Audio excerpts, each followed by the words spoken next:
आज हम बात करने वाले हैं धातु के बारे में, यानी हम बात करेंगे मेटल्स की कि मेटल्स की कौन कौन सी प्रॉपर्टीज़ होती है, मेटल्स में कौन कौन से गुण हैं और धातुओं और अधातुओं की क्या पहचान होती है। हम कैसे धातुओं को अधातुओं से पृथक कर सकते हैं। तो सबसे पहले हम लेंगे इसका परिचय में क्या है। देखिए, रासायनिक तत्वों को सर्वप्रथम धातुओं और अधातुओं में विभाजित किया गया है। यद्यपि दोनों समूहों को बिल्कुल पृथक नहीं किया जा सकता।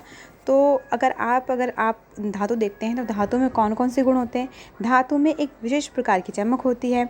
धातु आघातवर्धे होती हैं। धातु कठोर होने के साथ साथ उसे हम पीट कर पतली चादरों में परिवर्तित कर सकते हैं। धातुओं में तन्यता होती है तथा धातुएं ऊष्मा तथा विद्युत की सुचालक होती हैं। तो ये तो कुछ गुण हो गए धातुओं के।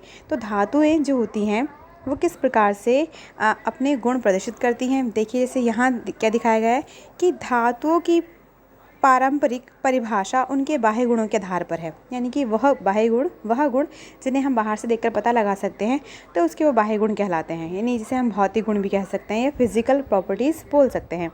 वही है कि धातुएं समानता चमकीली होती हैं, आघातवर्धे होती हैं, ऊष्मा और विद्युत की सुचालक होती हैं।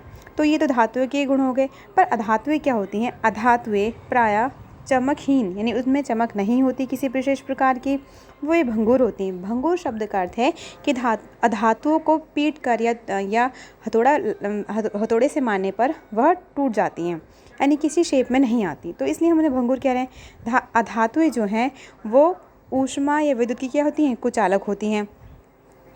ठीक, ये तो अधातुओं के लक्षण हुए। और धातुओं में क्या होगा, धातुओं में विद्युत धारा का प्रवाह आसानी से होता है क्योंकि उसमें मुक्त अवस्था में इलेक्ट्रॉन पाए जाते हैं, जबकि अधातुओं में मुक्त अवस्था में इलेक्ट्रॉन्स नहीं पाए जाते, इसलिए अधातुओं में विद्युत धारा का प्रवाह नहीं होता। जैसे लकड़ी, प्लास्टिक आदि जो हैं उसमें विद्युत धारा का प्रवाह नहीं होता, इसलिए वो क्या है, अधातु हैं। ना ही किसी विशेष प्रकार की चमक होती है, ना ही वो कठोर होती हैं और ना ही उनमें तन्यता या आघातवर्धता होती है। जबकि आप धातु में से किसी का भी नाम ले से विद्युत की सर्वश्रेष्ठ सुचालक जो है वह चांदी। आपने सुना होगा छोटी क्लास में कि विद्युत की सर्वश्रेष्ठ सुचालक चांदी है। तो चांदी सर्वश्रेष्ठ सुचालक क्यों है, क्योंकि चांदी में मुक्त अवस्था में इलेक्ट्रॉन्स बहुत अधिक मात्रा में पाए जाते हैं। और ये धातु है, हमें कैसा पता चला ये धातु है, क्योंकि ये चमकीली है, इसमें आघातवर्धता है, यह कठोर है और ये तन्य है। तन्य मतलब इसको पीट कर हम बहुत लंबे पतले तार बना सकते हैं। ठीक, अब देखिए धातु के भौतिक गुण जिसे आप देख कर पता लगा रहे हैं। कैसे पता लगा रहे हैं, वही लक्षण हथौड़े से पीट कर जो धातुएं होती हैं वो पतली चादरों में परिवर्तित की जा सकती हैं। धातुएं क्या होती हैं, तन्य होती हैं, यानी उन्हें खींचकर आप उनसे पतले तार बना सकते हो। तो ये अनेक एग्जाम्पल्स हैं, अनेक उदाहरण हैं जिनके द्वारा आप पता लगा सकते हैं कि धातु और अधातु क्या है।